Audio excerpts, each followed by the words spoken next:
Assalamualaikum warahmatullahi wabarakatuh. Hai para pencinta catur dan para caturmania, selamat datang kembali di Legenda Catur Dunia. Mungkin sebagian kawan-kawan sudah tahu bahwa Magnus Carlsen ini kawan sudah mengakhiri drama. Mungkin bisa jadi tidak.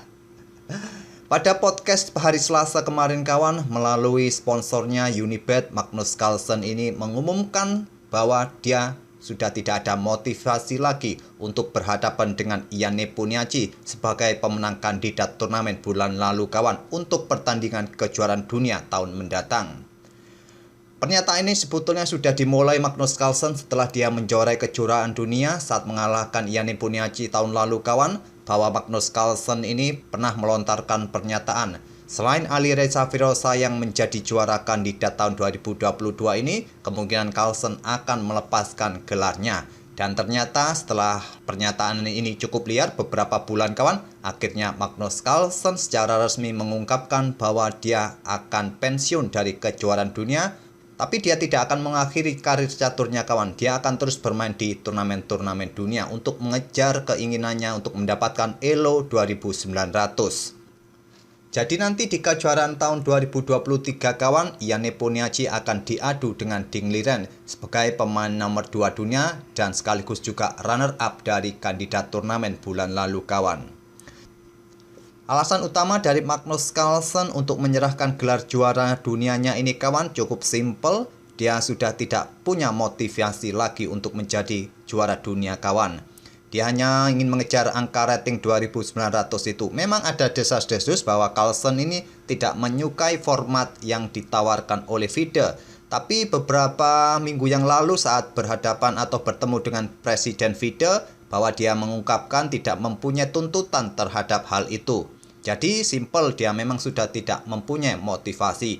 Tapi dia tidak pensiun kawan. Dia tetap akan melanjutkan karir caturnya, bermain di turnamen-turnamen utama untuk mendapatkan atau mengejar ELO rating 2900. Atau mungkin dia akan alih profesi, selain sebagai pecatur profesional, dia mungkin akan menjadi pemain poker yang sering kita lihat di berita-berita di chess24.com. Seringkali dia bermain poker kawan.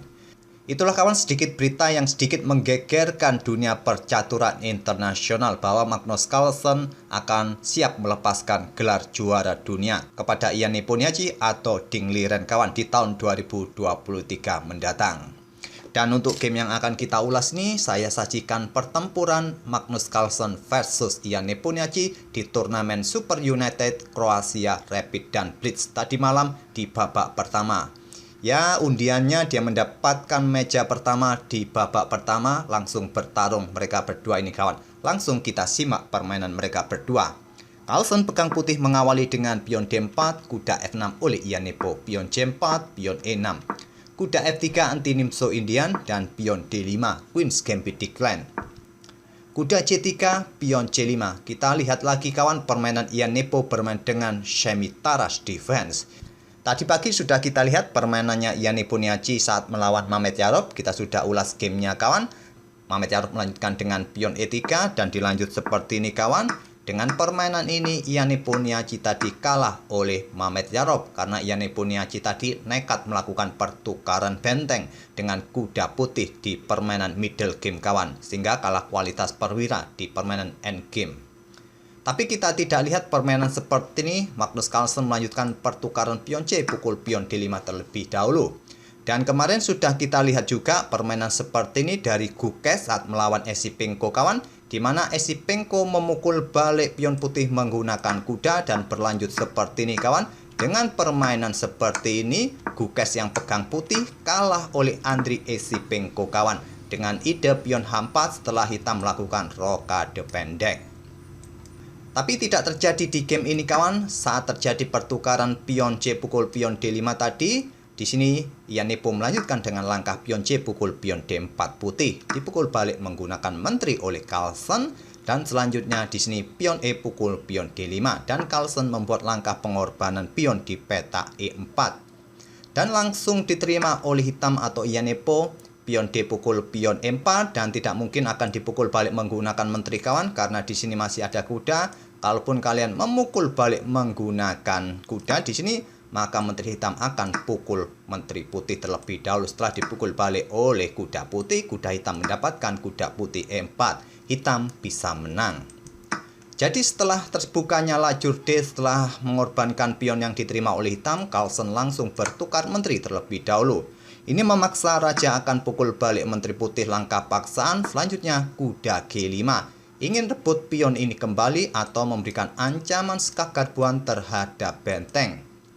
Gajah terang berkembang ke peta E6, menawarkan diri untuk disikat oleh kuda putih. Dan jawaban terbaik menurut Stockfish adalah kuda ini langsung sikat gajah hitam kawan. Sehingga struktur pion hitam ini bertumpuk di lajur E. Nanti bisa direbut lagi dengan dukungan gajah, tentunya dengan kuda ke depan juga.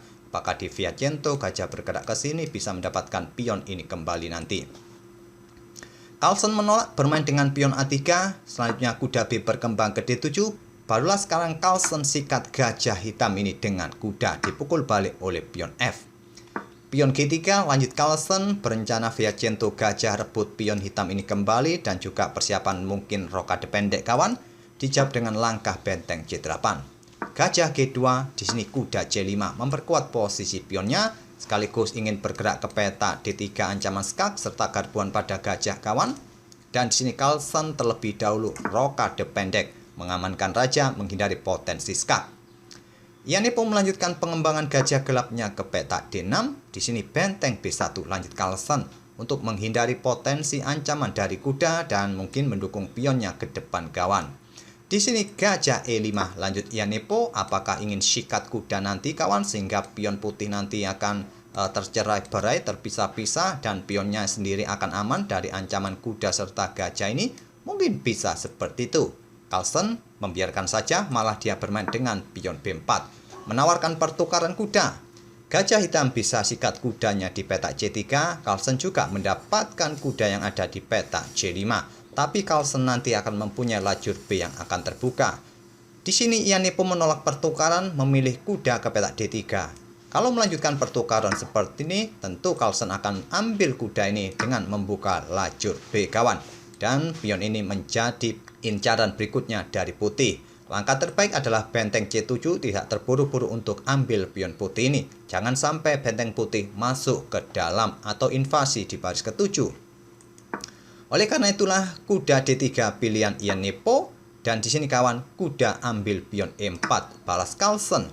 Selanjutnya kuda sikat gajah di C1 lanjut Ianipo, terjadi pertukaran gajah dengan kuda, dipukul balik menggunakan benteng F kawan. Di sini terjadi pertukaran benteng sekali lagi, dipukul balik oleh bentengnya Carlsen, kuda pukul kuda lanjut Ianipo dipukul balik oleh gajah putih. Dan sekarang kita temui permainan gajah terang versus gajah gelap kawan, plus 1 benteng. Komposisi pion, jumlah pion masih sama. Tapi memang sedikit ada ketidakseimbangan posisi pion, di mana Ianipo mempunyai pion terpisah. Tapi biasanya walaupun ada pion terpisah seperti ini dalam permainan gajah yang berlainan warna petak seperti ini kawan, kebanyakan permainan akan berakhir miss di level atas. Tidak tahu lagi kalau kalian bermain di warung kopi atau online atau bermain di pos ronda, pasti dengan kekuatan gajah yang berlainan warna seperti ini akan masih cukup menarik kawan. Tak ada kata remis mungkin. Gajah B2 balas Ianipo, ancam benteng, ancam pion A3. Benteng B1 gajah ambil pion, benteng B3 gajah ke C1 dan di sini gajah terang ambil pion B7 balas Carlsen. Jumlah pion kembali setara. Raja hitam mulai bergerak ke E7, pion B5 mulai diadu. Benteng D8 persiapan melakukan ancaman di sini, tapi tak ada masalah, raja masih bisa bergerak nanti. Gajah E4, di sini pion H6 menghindari ancaman gajah kawan, menempatkan posisi pionnya di peta gelap berlainan warna dengan gajah terang putih ini. Raja putih G2, di sini benteng D2 lanjut Ianipo menempati baris kedua pertahanan Carlsen. Benteng C3 ancam gajah, gajah B2 ancam benteng, benteng melakukan skak di peta C7, di sini dihadang oleh benteng di D7 agar putih tidak mempunyai kesempatan ambil pion A7-nya. Benteng C2 ancam gajah, gajah bergerak ke D4. Memposisikan diri pada diagonal ini, mungkin jika ada kesempatan bentengnya nanti berada di baris kedua, mungkin gajah akan ditarik mundur berkoneksi dengan pion, menghadang pergerakan pion putih ke depan. Pion F3 menghindari tekanan. Gajah ditarik mundur ke peta B6, dan jika nanti ada kesempatan bergerak lagi ke peta atau baris kedua kawan, di sini raja naik ke peta H3 menghindari potensi ancaman itu. Benteng D4. Benteng putih B2. Di sini raja hitam F6, raja putih G4 untuk menghadang pergerakan raja hitam. Benteng hitam C4. Pion H4 memposisikan pionnya kawan untuk menghadang pergerakan pion hitam, kemungkinan didorong lagi ke depan. Di sini benteng C5 menghadang pergerakan pion putih ke depannya kawan. Di sini benteng B1. Kalau sekarang tetap memainkan pion seperti ini, jawaban hitam ya masih sama saja kawan, tak ada hasil yang bagus didapat oleh hitam di langkah berikutnya. Kalaupun melakukan skak, ya raja akan mempertahankan posisi menjaga pion H dan pion G-nya ke peta H4. Permainan masih baik-baik saja, masih seimbang saja kawan. Benteng B1 pilihan Carlsen, raja hitam E7, benteng B3. Sudah tidak ada posisi yang strategis lagi bagi kedua pemain untuk menyerang kawan. Mereka akan mempertahankan posisi. Benteng putih akan mempertahankan pionnya dari ancaman benteng hitam ini kawan. Ya mungkin akan mondar-mandir saja. Raja putih pun tidak akan bisa maju ke depan karena di sini masih ada benteng hitam kawan. Kalaupun bermain dengan pion ya dibilang cukup riskan jika masih nekat untuk melakukan pergerakan.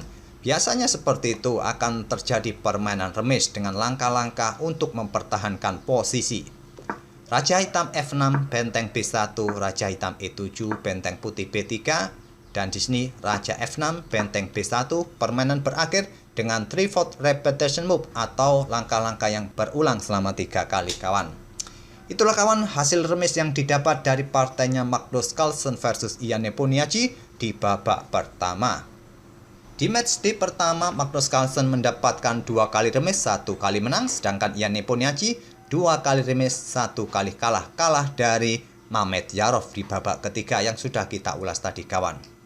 Memang sulit kawan pada posisi ini, jangan harap kalian melakukan pergerakan yang nekat. Nanti malah akan merugikan. Memang sangat logis jika dalam posisi seperti ini bermain dengan gajah yang berlainan warna peta, sangat logis untuk mengakhiri permainan dengan remis. Jangan sampai melakukan pergerakan yang tidak perlu atau nekat ingin menang kawan. Semoga permainan dari kedua pemain ini bisa menghibur kalian dan kita akan bertemu di video-video berikutnya.